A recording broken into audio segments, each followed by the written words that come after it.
Olá, estamos chegando aí no final do nosso trimestre, mais 4 lições aí pela frente e a gente encerra o trimestre e encerra meio que o ano. Estamos de fato no final do ano agora, ladeira abaixo. As lições, obviamente, elas vão se tornando, conforme a gente vai chegando para o final do semestre, lições mais simples, mais enxutas em relação à temática, mas não menos intrigante ou menos importantes do que as lições anteriores. Apenas mais simples, talvez por causa da estrada do que a gente percorreu. Na última lição, a gente teve um convite, o título da lição era um convite para escolher a vida, e Deus apresenta diante do povo de Israel duas opções. A lição dessa semana continua nessa mesma toada, nessa mesma temática de uma escolha binomial, uma escolha entre a vida e a morte, porém, há alguns aspectos do caminho que leva à morte e do caminho que leva à vida que são trazidos à tona nessa lição, que na realidade vai abordar três aspectos interessantes, bem curiosos. O primeiro desses aspectos é Deus olhando para frente a história de Israel e descrevendo os percalços das escolhas erradas que o povo de Israel faria no futuro. Esse é um aspecto interessante do chamamento da lição dessa semana. O segundo aspecto é a personalidade de Deus expressa em um jogo de palavras que a lição traz à tona, em cima desses convites que Deus faz ao povo de Israel, e uma aspiração de Deus em relação ao seu povo, que não é especificamente só ao povo de Israel, mas é para qualquer pessoa no mundo.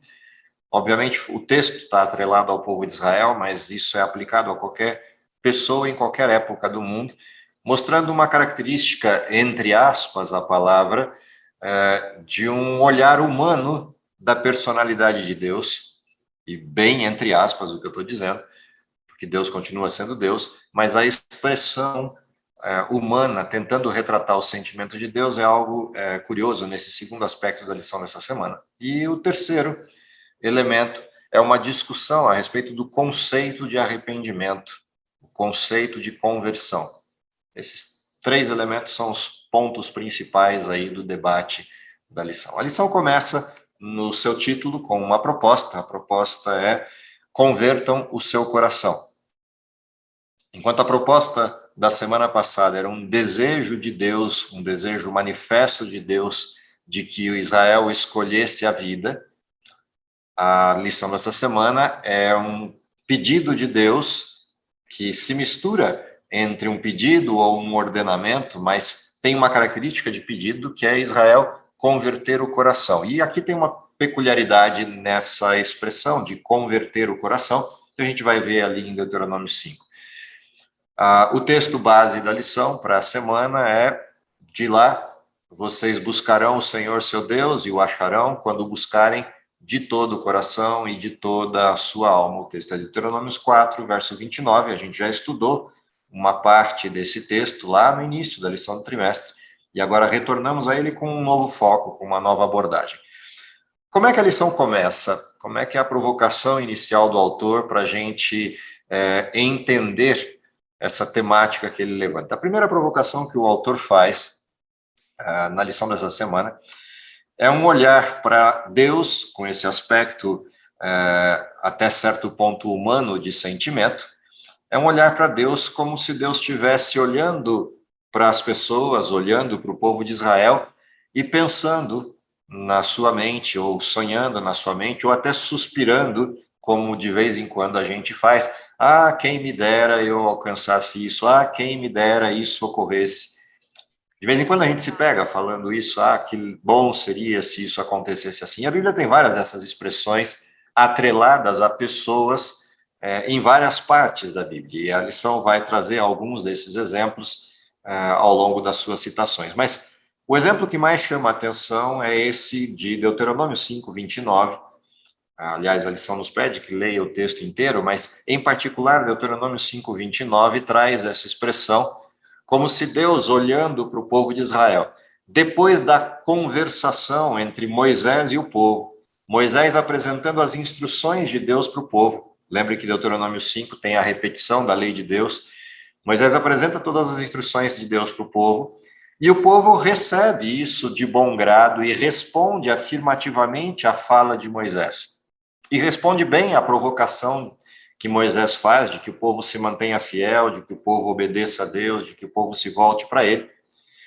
E aí, em determinado momento, aparece essa frase de Deus: quem dera o povo que está respondendo afirmativamente aos meus mandamentos e que está respondendo bem aos apelos de Moisés, quem dera o coração deles fosse coerente ou consistente com a fala deles.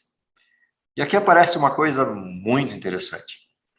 A coisa interessante que a gente vê aqui, ou seja, o modelo que é apresentado aqui, enquanto referência, é: o povo está dizendo algo que o coração deles não representa.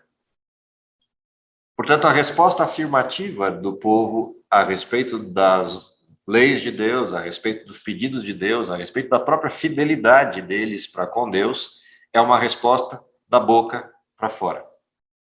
E aí vem esse suspiro de Deus, porque Deus vê o coração.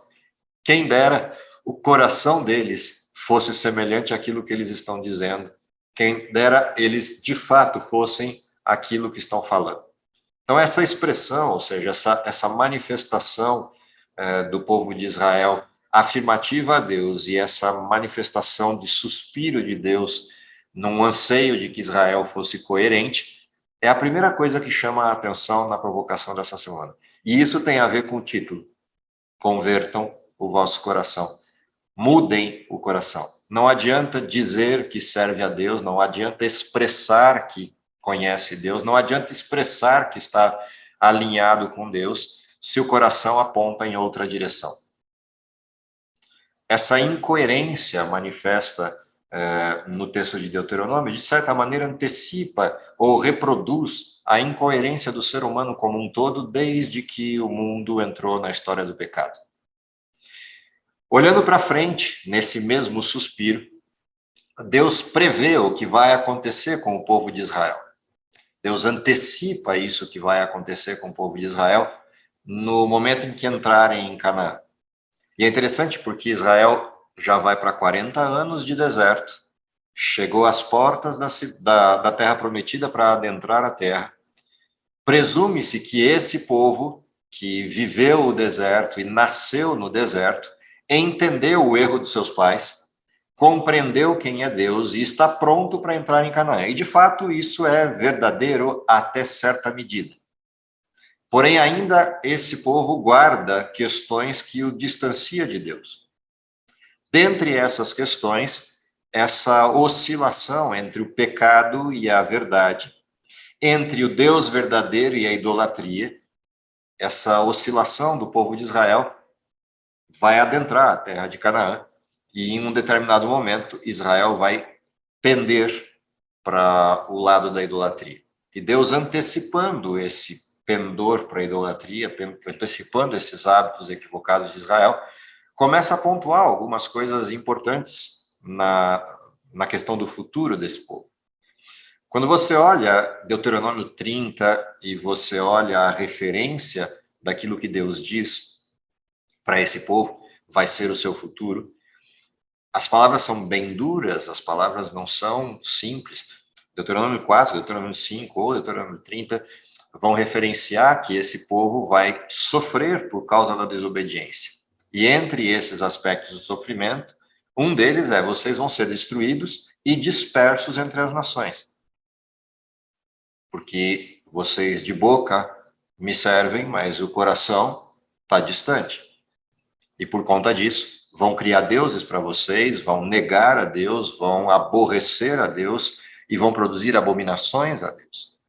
E agora aparece um dilema: como é que Deus vai se comportar frente a tudo isso? A essa desobediência deliberada do povo de Israel. E nesse sentido aparece uma situação dupla: o Deus juiz e justiça e o Deus misericórdia e amor, diante de um povo que tem uma escolha para fazer.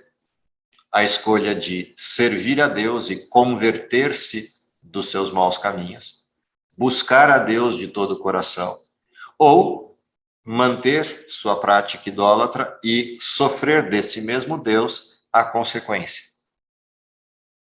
Esse dilema entre o Deus justiça e o Deus misericórdia aparece em uma referência importante do texto de Deuteronômio, que é a disposição de Deus em perdoar, a disposição de Deus em salvar.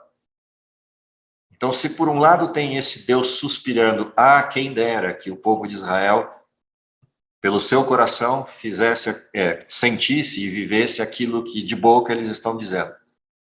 Essa mesma expressão de expectativa de Deus está presente na disposição de Deus ao dizer: se vocês decidirem retornar, se me buscarem, vão me encontrar, e se me encontrarem, vão encontrar perdão, porque eu vou recebê-los do mesmo jeito que a justiça cai forte sobre vocês. A misericórdia se manifestará na mesma dimensão, na mesma proporção ou em tamanho até maior. O que significa dizer que Deus é alguém disposto e intencionalmente voltado ao perdão e à misericórdia.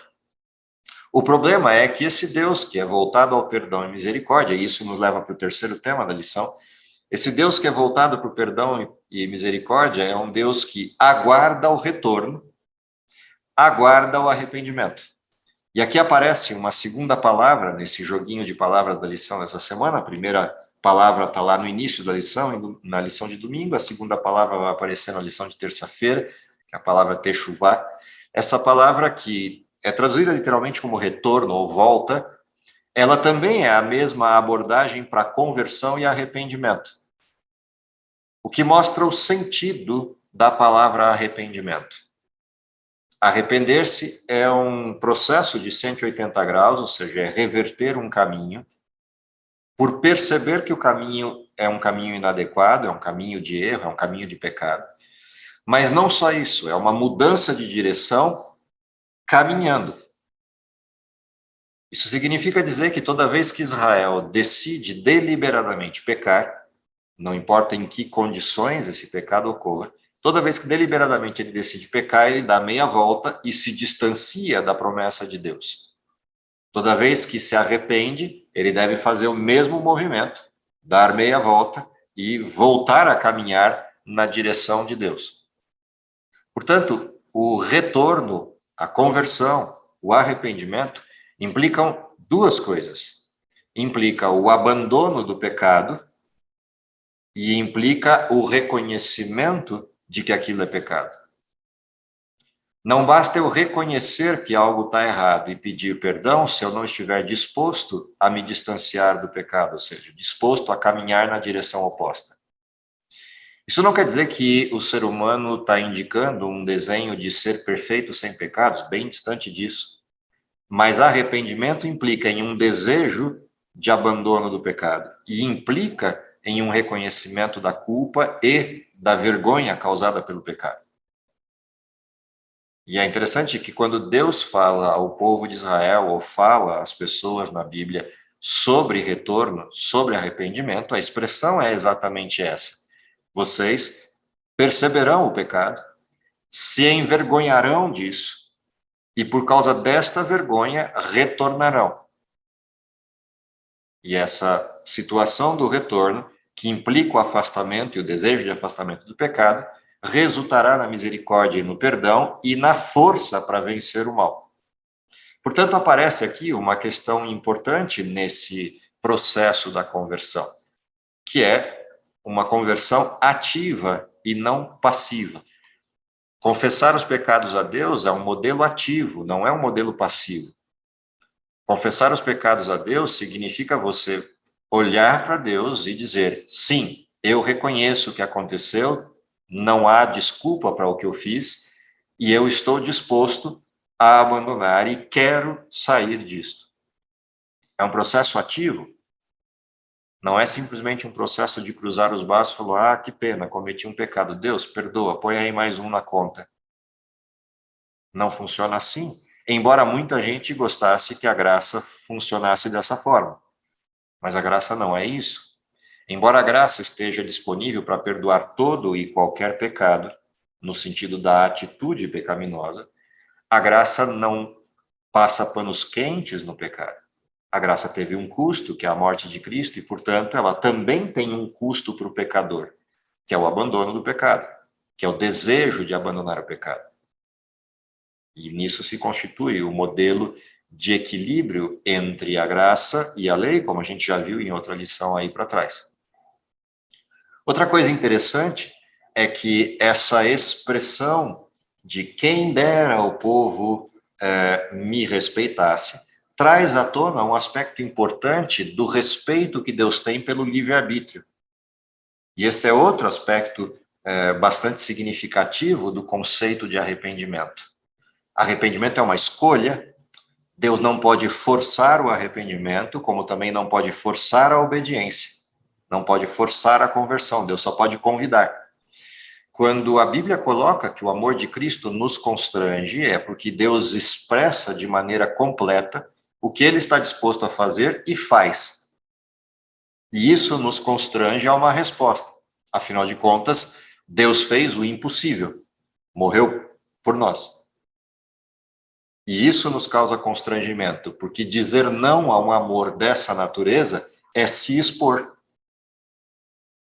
É como se alguém chegasse para você com todos os presentes do mundo, sem nenhum tipo de exigência absurda em troca, apenas dissesse: eu amo você e todos os presentes do mundo estão aqui para você. A única coisa que eu lhe peço é fidelidade ao amor que eu tenho por você. Isso constrange, porque cria obrigações. O constrangimento não é só a vergonha do pecado que levou Cristo à cruz, mas também é um constrangimento no sentido de que a vergonha de uma resposta negativa nos pressiona nesse amor que excede todo modelo de entendimento. Ou seja, de alguma maneira, embora Deus não possa forçar a nossa obediência, ele força uma situação, que é a situação de eu perceber o erro e perceber o amor. Isso Deus faz. Deus não esconde as coisas para que eu saia tentando descobrir. Não, ele vem e escancara tudo. E ao escancarar tudo, cria essa situação de constrangimento. O que significa que dizer não a Deus é um ato deliberado mesmo. É um ato que produz também vergonha, porque é deliberado. Não há razão para dizer não. E isso fica estampado. E é isso que vai permitir, ao fim da história, Deus poder entrar em cena e dizer: a rejeição é completa e a rejeição não tem justificativa. Por isso, o mal pode ser encerrado sem desculpas. Ninguém vai poder dizer: ah, eu não sabia, ah, eu não tive chance, ah, eu não tive condições de aceitar. Não, não existe isso. O amor é tão escancarado, a forma de aceitação simples do Evangelho é tão escancarada que não haverá desculpas para ninguém. Nesse sentido, essa expressão do arrependimento faz eco com a mensagem central do Evangelho. Daí o fato de que João Batista e Jesus iniciam o seu ministério e desenvolvem o seu ministério baseado nessa proposta: arrependei-vos, porque o reino de Deus está próximo. Na justificativa de João Batista para essa frase está a profecia de Isaías e está a iminência da chegada do Messias. Interessante que quando o Messias chega, Jesus, o Messias, continua a mesma pregação, apenas muda a perspectiva. Arrependei-vos porque o reino de Deus está próximo, já não é mais uma ligação entre a expectativa do Messias e a mensagem, porque o Messias já está ali. Agora é a certeza da presença do Messias e a expectativa da redenção. Mas é o mesmo fluxo de mensagem. Arrependei-vos, ou convertam o seu coração. Que é a mesma expressão que a gente viu lá atrás, quando tratou da lei, Deus querendo escrever a lei no coração. Isso faz parte dessa cena, faz parte desse modelo de um olhar para o arrependimento e transformação do coração. Todos esses temas juntos, toda essa abordagem junta, nos leva a uma questão: o que tudo isso tem a ver com o tempo presente? Seriam os erros cometidos por Israel que levaram a esse pedido de Deus, convertam o seu coração. Seriam essas coisas, algo ou coisas que nós vemos acontecer no tempo atual, para a verdade continuar sendo verdade presente. Para entender isso, minha sugestão para essa semana é voltem ao texto de Apocalipse 3 e leiam a carta à igreja de Laodiceia. E, se possível, leiam junto com a carta anterior, que é a carta a Filadélfia, porque aí a gente está dentro do tempo do fim, na essência completa.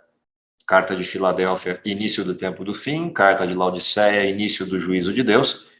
E dentro dessas duas perspectivas, o comportamento de Filadélfia e o comportamento de Laodiceia, olhe para Israel, para o texto de Deuteronômio capítulo 4, capítulo 5, capítulo 30, e vejam se há correspondência entre esses comportamentos. E talvez a gente encontre muita coisa em comum. Daí o fato de Deus falar do mesmo jeito em Apocalipse capítulo 3, quem dera fosses frio ou quente. É a mesma expressão de Deuteronômio, capítulo 4, verso 29. Quem dera o vosso coração fosse coerente com a vossa fala. Essas expressões, elas se cruzam na Bíblia e por isso Deuteronômio continua sendo uma verdade presente. É importante que Laodiceia perceba isso. Entenda que Laodiceia está fazendo exatamente a mesma coisa, embora não de maneira escrachada, como Israel fez, construindo ídolos reais. A igreja de Laodiceia constrói também seus ídolos, apenas que eles são um pouquinho mais sofisticados e menos visíveis. Dessa maneira, Laodiceia caminha para um desenho de autossuficiência que leva à sua perdição, a ser vomitado. E aí a proposta é: aconselho-te que compres ouro provado, e a declaração é: você não percebe que é miserável, cego, pobre, nu? E essa referência, ela fica ali como um apelo de Deus. Convertam o seu coração. Como é que é isso? Eis que estou à porta e bato. Se alguém abrir, que porta é essa? Essa porta é a porta do coração. Se alguém abrir, eu entrarei em sua casa. Qual é a casa? A casa está lá em Romanos, está lá em Coríntios, em outras expressões. Mas a referência principal da casa é: nosso corpo é templo do Espírito Santo. Portanto, a casa somos nós. O lugar em que Cristo quer entrar é a gente mesmo. Portanto, essas expressões se cruzam e é interessante a gente observar essa conexão que o texto feito para Israel tem com a gente. Também é interessante observar que a promessa feita de redenção, ou seja, se vocês voltarem, se me buscarem de todo o coração, não tenham medo, vocês vão me encontrar. E se me encontrarem, eu os receberei e vou perdoá-los. E vou cumprir a promessa que fiz aos seus pais. A mesma coisa acontece com Laodiceia. Ao que vencer, dar-lhe-ei que se assente comigo no meu trono, assim como o Pai me permitiu sentar no seu trono. Dentro dessa referência cruzada, você encontra aquilo que está prometido para Israel se repetindo nas promessas do Novo Testamento, como se fosse um eco. O Novo Testamento, um eco do Velho Testamento, e a lição vai abordar essa questão também. A lição termina com dois textos bastante precisos de resumo de tudo isso. O primeiro texto faz referência aí a algumas citações do Parábolas de Jesus, e o segundo texto também, em dois aspectos diferentes dessa citação. A primeira delas fala assim: a cada avanço na experiência cristã, nosso arrependimento se aprofundará, o que mostra que arrependimento é um processo em desenvolvimento. Você se arrepende, se afasta, e isso te dá mais força para o próximo arrependimento e mais profundidade para o reconhecimento do próximo processo. Portanto, é um processo de desenvolvimento, o arrependimento. O que mostra que arrependimento não é um processo cíclico de repetição sem sentido. Não, é uma caminhada com profundidade. Eu vou tendo cada vez mais noção do pecado e esse arrependimento vai se tornando cada vez mais profundo. Justamente aqueles a quem Deus perdoou e reconhece como seu povo, diz ele, então vocês se lembrarão dos seus maus caminhos e das suas ações que não foram boas, e terão nojo de vocês mesmos por causa das suas iniquidades e das suas abominações. Ezequiel capítulo 36. Outra vez diz, estabelecerei minha aliança com você, e você saberá que eu sou o Senhor, para que você se lembre e fique envergonhada e nunca mais abra sua boca por causa da sua humilhação, quando eu lhe houver perdoado tudo o que você fez, diz o Senhor Deus. Aqui tem um aspecto interessante. O que causa a vergonha não é necessariamente o pecado, mas é a humilhação do perdão. O amor é tão grande que causa essa humilhação e faz calar a boca. Não é a vergonha de ter pecado, mas é a vergonha do amor, ou seja, é a percepção do que o pecado causou, a morte de Cristo. Então, vossos lábios não se abrirão para nos gloriarmos, saberemos que, nossos lábios não se abrirão para nos gloriarmos, saberemos que só em Cristo temos suficiência. Faremos nossa confissão do apóstolo, eu sei que em mim, isto é, na minha carne, não habita bem algum. Longe de mim gloriar-me, senão na cruz de nosso Senhor Jesus Cristo, pela qual o mundo está crucificado para mim e eu estou crucificado para o mundo. Essa é a primeira citação importante na lição, no final da lição dessa semana. A segunda citação, que vem na sequência dessa, diz: a bondade de Deus é que leva você ao arrependimento. Portanto, não é a percepção do pecado única e exclusivamente, mas é o cruzamento disso com o que aconteceu em função disso, a bondade de Deus em ofertar seu filho. É isto que motiva o arrependimento. O reconhecimento puro e simples do erro é um arrependimento burocrático. Qualquer idiota sabe que cometeu um erro. Mas a compreensão do impacto do erro é algo que só se dá pela bondade manifesta de Deus, pelo amor pleno manifesto de Deus. E é esse amor que constrange, que leva ao arrependimento genuíno. Não a simples percepção do erro. Porque a simples percepção do erro pode levar, inclusive, para a gente tentar justificar e dar desculpas para o erro. Mas quando se percebe o impacto do erro na vida de Cristo, aí não há desculpas. Só há o calar. Só há a aceitação. Ou então, a negação frontal, que passa a ser um processo de rebelião, um processo de rebeldia. Na sequência, uma cadeia dourada. A graça e a compaixão do amor divino são atadas ao redor de toda pessoa em perigo. O Senhor declara: com amor eterno eu te amei, por isso, com bondade a atrai. Essa é a forma como Deus acessa o ser humano, uma vez que Deus respeita o livre-arbítrio. Daí essa expressão humana sobre Deus, quem dera. Tomar essa lição nos sirva para refletir um pouco sobre essas questões, relembrar as advertências feitas a Israel, mas principalmente conseguir conectá-las com as diversas posturas que repetem o comportamento de Israel nos nossos dias. Seja no mundo geral, seja dentro do povo de Deus, na forma laodiceana de ser. Deus os abençoe, que a gente tenha um bom estudo essa semana, é o meu desejo para vocês, e nos vemos na próxima semana. Vamos orar? Querido Pai que está no céu, te agradecemos pelo dom da vida. Agora te pedimos que esteja conosco, nos dando um bom estudo durante essa semana, para que possamos compreender a tua palavra e principalmente conectá-la com as necessidades do nosso tempo e com as decisões necessárias para esse tempo. Tudo isso te pedimos, com a iluminação do teu Santo Espírito, por Jesus. Amém.